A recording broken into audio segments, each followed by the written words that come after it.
जयतु प्रभु जगन्नाथ सकल जीवंकर नाथ आदि मूल जे तुही अंत तबिना नाही ए जगत।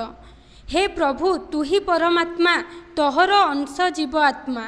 तू जेबे लगाऊ तो डरी संसार छाड़ी से संसारी छाड़ी से माया लोभ मोह गमई सिरी क्षेत्र तोह आसाम अबा राजस्थान छाड़ी दौड़े तो अस्थान।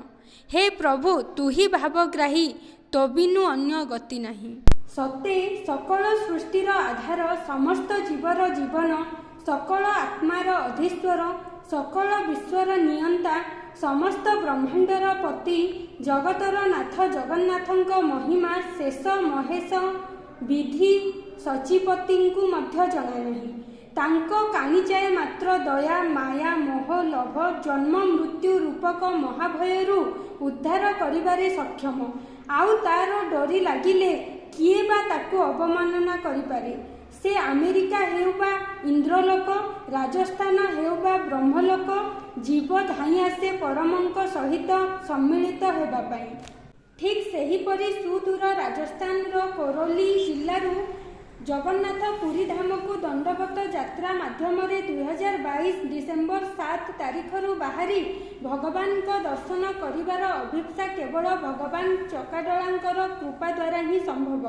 दीर्घ प्राय 6 मासरू ऊर्ध्व काल गृह तथा परिवार मोह त्याग करी प्राय 1500 रु ऊर्ध्व किलोमीटर दंड करी पुरी धाम दर्शन करिवार की मोहनीय आकांक्षा श्री विजय कुमार गुर्जर एहा एक महत् साधना एक तपस्या एक व्रत। साथी रे साथी होई आसिथिले तांको मामू बाबू सिंह गुर्जर आउ जने भक्त जेउ माने एक कार रे तांको पई फल मूल तथा चहा सर्वत्र व्यवस्था तथा सेवा पई थिले उत्सर्गीकृत। ए विषय रे से करिथिले। राजस्थान के करौली जिले से हूँ और जो विजय सिंह जी हैं ये दंडवत यात्रा के लिए निकले हुए हैं जगन्नाथपुरी के लिए।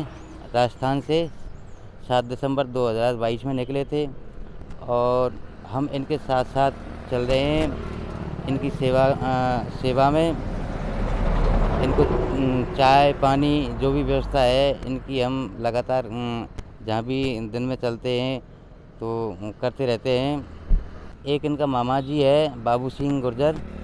देखो मनोकामना ये है कि हमारी जो हिंदुस्तान की धरती पे पहले भी संत साधु महात्मा तपस्या करते थे एक पैर पे खड़ा होके जल में खड़ा होके और धूप में चारों तरफ आग जला के इस तरह से ये भी एक उनकी साधना है तपस्या है कि मुझे भगवान जगन्नाथपुरी के ऐसे चल के ही दर्शन करने हैं।